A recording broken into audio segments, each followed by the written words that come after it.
Assalamualaikum warahmatullahi wabarakatuh. Kami dari kelas 11 IPS 1 pada kesempatan kali ini akan mempresentasikan materi mengenai Kerajaan Perlak. Sebelum masuk ke materi, izinkan saya untuk memperkenalkan anggota kelompok saya. Yang pertama ada Ana Holifatur Rashidah absen 5. Yang kedua ada Ayu Nur Anisah absen 7.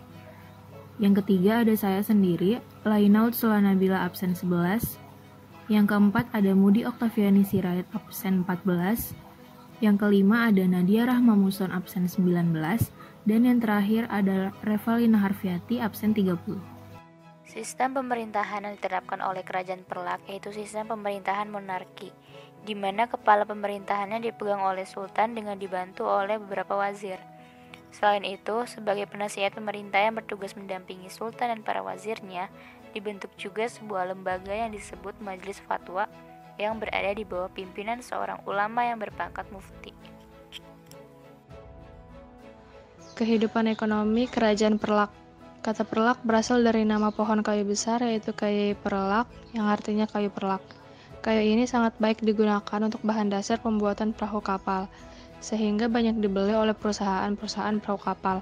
Dan di Perlak banyak tumbuh jenis pepohonan ini, sehingga disebut negeri Perlak. Keadaan ekonomi Kerajaan Perlak terbilang maju. Hal ini bisa kita lihat dari mata uang yang mereka keluarkan sendiri. Mata uang mereka juga terbuat dari emas atau dirham, perak, dan tembaga atau kuningan. Selanjutnya, ada kehidupan sosial budaya Kerajaan Perlak. Perlak akhirnya dikenal sebagai pelabuhan komersial yang sangat berkembang pesat di awal abad ke-8 Masehi. Tidak hanya itu saja, pola pernikahan campuran sudah mulai muncul di dalam wilayah ini sebagai hasil dari kombinasi masyarakat lokal dengan pendatang. Kelompok imigran ini bermaksud untuk menikahi para gadis-gadis lokal yang ada di daerah itu untuk menyebarluaskan ajaran agama Islam. Selain itu, pernikahan campuran juga bertujuan untuk meningkatkan sayap komersial bagi para imigran di daerah ini. Perkembangan budaya pada waktu itu ditandai oleh sekelompok minoritas kreatif yang berhasil mengeksploitasi huruf Arab yang dibawa oleh pengaruh agama Islam. Huruf Arab tersebut digunakan untuk menulis karya mereka dalam bahasa Melayu, yang disebut juga Jawi atau bahasa Arab Jawi. Di antara karya-karya mereka, ada yang berjudul Hikayat Raja Pasai, yang dibuat pada tahun 1360 Masehi. Dari Hikayat Raja Pasai itulah ditandai dimulainya perkembangan sastra Melayu klasik di Nusantara. Bersamaan dengan itu, di Kerajaan Perlak juga berkembang ilmu tasawuf. Salah satu kitab tasawuf yang kemudian dialih bahasakan oleh Makhdum Patakan ke dalam bahasa Melayu adalah kitab yang berjudul Duru Al-Manzum, yaitu karangan dari Maulana Abu Shihab. Peninggalan Kerajaan Perlak. Yang pertama, makam raja. Seperti kerajaan-kerajaan Islam lainnya, salah satu bukti sejarah Kerajaan Perlak juga berasal dari makam raja-rajanya. Salah satu makam yang berhasil ditemukan di tepi sungai Terenggulan ini diperkirakan merupakan makam Raja Benoa, karena dalam batu nisan makam ini terdapat tulisan Arab. Benoa sendiri merupakan negara bagian dari Kesultanan Perlak. Yang kedua, stempel kerajaan. Stempel Kerajaan Perlak yang berhasil ditemukan bertuliskan kalimat Al-Wasik Billah Kerajaan Negeri Bendahara Sanah 512.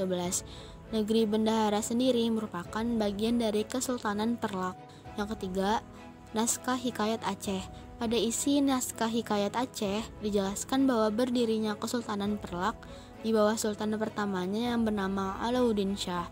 Ia memerintah pada tahun 1161 hingga 1186 Masehi. Peninggalan Kerajaan Perlak yang berpengaruh hingga saat ini. Yang pertama, mata uang Kerajaan Perlak. Mata uang kerajaan ini dibuat dengan bahan dirham atau emas, perak, dan tembaga. Peninggalan Kerajaan Perlak ini dapat menjadi bukti bahwasanya kerajaan Islam ini telah maju. Hingga saat ini, mata uang dirham masih digunakan pada beberapa negara Arab. Yang kedua, ilmu tasawuf. Salah satu hal yang berkembang pada Kerajaan Perlak ini adalah ilmu tasawuf. Ilmu tasawuf mempelajari tentang bagaimana cara menyucikan jiwa dan menjernihkan akhlak. Ilmu tasawuf sendiri hingga saat ini masih dipelajari oleh lembaga-lembaga pendidikan Islam seperti pesantren. Sekian materi yang dapat kami sampaikan. Terima kasih atas perhatiannya. Kurang lebihnya mohon maaf. Wassalamualaikum warahmatullahi wabarakatuh.